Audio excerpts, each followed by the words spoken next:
अस्सलाम वालेकुम नाज़रीन, मैं हूं आपका मेज़बान मोहम्मद उमर। उम्मीद है कि आप सब खैरियत से होंगे। आज की इस डिस्कशन के अंदर जो हमारी दो इम्पोर्टेंट जो स्टेटमेंट्स हैं उनके ऊपर हम बात करेंगे। एक स्टेटमेंट जो मौलाना फजलुर रहमान साहब ने दी है उसके ऊपर, और एक वज़ीर-ए-आज़म मियाँ शहबाज शरीफ साहब ने जो स्टेटमेंट दी है हम उसके ऊपर थोड़ी सी बात करेंगे। नाज़रीन, मौलाना फजलुर रहमान साहब ने जो एक बयान दिया है, जो उन्होंने एक अनाउंसमेंट की है कि जो पीडीएम है वो सारी की सारी मंडे वाले दिन सुप्रीम कोर्ट के सामने धरना देंगे। हम माजी में वैसे ये बात तो देखते आए हैं कि हमारे जो सियासतदान हैं, पॉलिटिशियंस हैं, वो कोई बहुत मेच्योरिटी के साथ अपनी स्टेटमेंट्स पास नहीं करते, कोई ऐसे बयानात नहीं देते। उनके अंदर बहुत सारे मामलात ऐसे होते हैं, जो बातें ऐसी होती हैं जो कि नामुनासिब होती हैं और आवाम की समझ में ना आने वाली होती हैं। बेसिकली समझ ये नहीं आती कि मौलाना साहब ने जो बयान दिया है, अब वो जो धरना देने जा रहे हैं वो किसकी गवर्नमेंट के ख़िलाफ़ देने जा रहे हैं। वो खुद गवर्नमेंट के अंदर मौजूद है, उनकी अपनी गवर्नमेंट है, पीडीएम की गवर्नमेंट इस वक्त जो है वो है। तो वो धरना किस गवर्नमेंट के खिलाफ देने जा रहे हैं, और के जो उन्होंने साथ में जो इम्पोर्टेंट बात कही है जिसको हम लिंक करना चाह रहे हैं, उन्होंने कहा कि अगर किसी ने हमें रोकने की कोशिश की, अगर कोई हमें डंडे से रोकेगा तो उसका जवाब डंडे से दिया जाएगा, जो पत्थर से रोकेगा उसका जवाब पत्थर से दिया जाएगा। भाई आपको किसने रोकना है? आपको आपकी गवर्नमेंट की जो अंडर जो पुलिस है वही रोकेगी। तो आप इट मीन्स कि आप उनके खिलाफ एक ऐलान जंग करने जा रहे हैं। पहली बात तो ये कि वो आपको रोकेंगे या नहीं रोकेंगे। तो मेरा ख्याल है कि एक पहली बात तो ये कि वो आपको रोकेंगे ही नहीं। अगर वो रोकेंगे नहीं तो आपको ये सारे बयान देने की क्या ज़रूरत पेश आई? ऐसा लगता है कि पूरी की पूरी जो पीडीएम है वो एक बुखलाहट का शिकार है। वो अब इमरान खान के जो बुग़्ज़ है उसकी वजह से अब ऐसे जो मामलात हैं, ऐसे बयानात जो हैं वो दे रहे हैं। नाज़रीन, अगर हम सूरत हाल का थोड़ा सा जायज़ा लें तो इस्लामाबाद के अंदर पहले ही जो है वो दफ़ा 144 वो नाफिज है। अब ये जो आईजी इस्लामाबाद है उनके लिए भी एक कड़ा इम्तिहान होगा कि जब के पहले से दफ़ा 144 नाफिज है, क्योंकि उन्होंने पीटीआई के जो कारकुनान थे जब इमरान खान की पेशी के ऊपर उनको इकट्ठा नहीं होने दिया, वहाँ पे उनको जमा नहीं होने दिया, और जो कुछ लोग वहाँ पे जमा होने की जिन्होंने कोशिश की उनको गिरफ्तार कर लिया गया।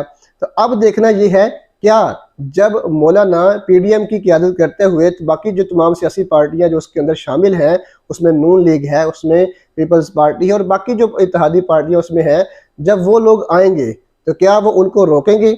अगर वो नहीं रोकेंगे तो वो किस जुर्म का के मुर्तकिब होंगे? क्या उनके खिलाफ भी कोई कार्रवाई होगी या नहीं होगी?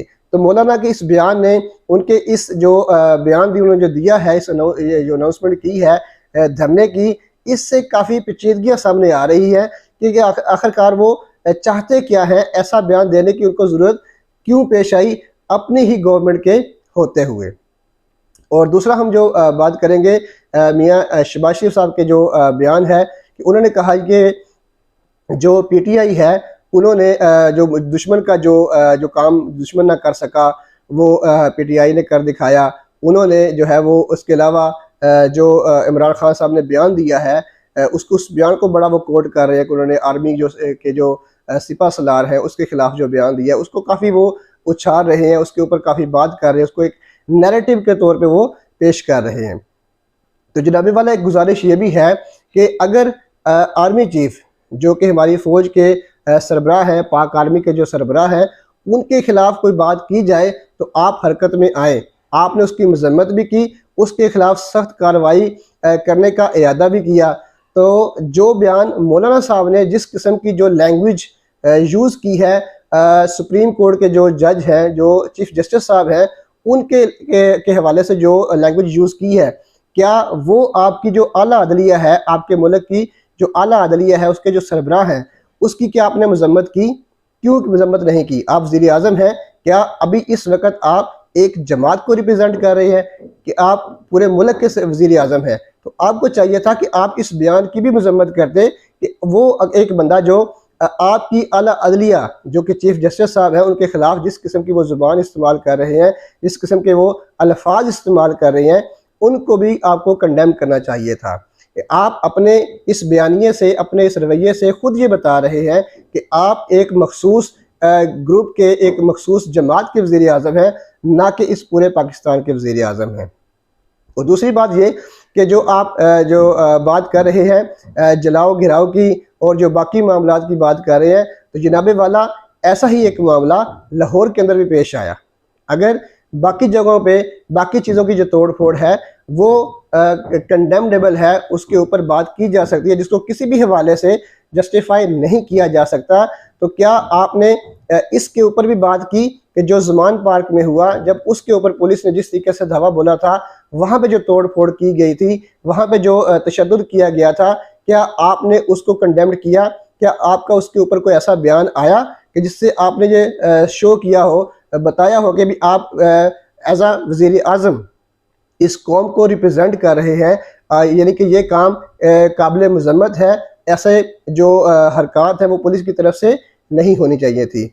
अगर बाकी जगहों पे आप कंडेम्ड कर रहे हैं तो वो जो कि काबिल मज़म्मत हैं, हम इस बात को मानते हैं कि जो कुछ मुल्क के अंदर जलाओ गिराओ के मामलात हुए, ये किसी सूरत भी काबिल कबूल नहीं है। इनके ऊपर बिल्कुल भी ये दो राय कायम नहीं की जा सकती, इसको जस्टिफाई नहीं किया जा सकता।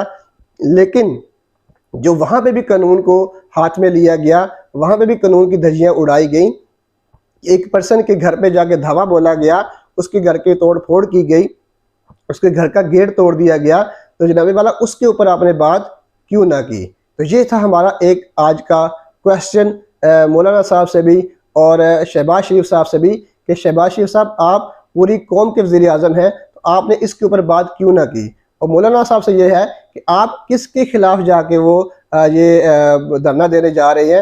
ये तो समझ में आया कि वो सुप्रीम कोर्ट के खिलाफ, लेकिन आपकी अपनी हुकूमत के होते हुए जब आप इस किस्म का बयान दे रहे हैं कि हम ईंट का जवाब ईंट से देंगे, डंडे का जवाब डंडे से देंगे, तो कौन है जो वहाँ पे आपको डंडे मारेगा? कौन है जो वहाँ पे आपके ऊपर पथराव करेगा, जिसका आप जवाब देना चाह रहे हैं? तो आप अपनी आरा से हमें ज़रूर आगाह करिएगा कि आप इन बयानात के ऊपर, इस रवैये के ऊपर आप क्या समझते हैं। अपना ढेर सारा ख्याल रखिएगा। अल्लाह हाफ़िज़।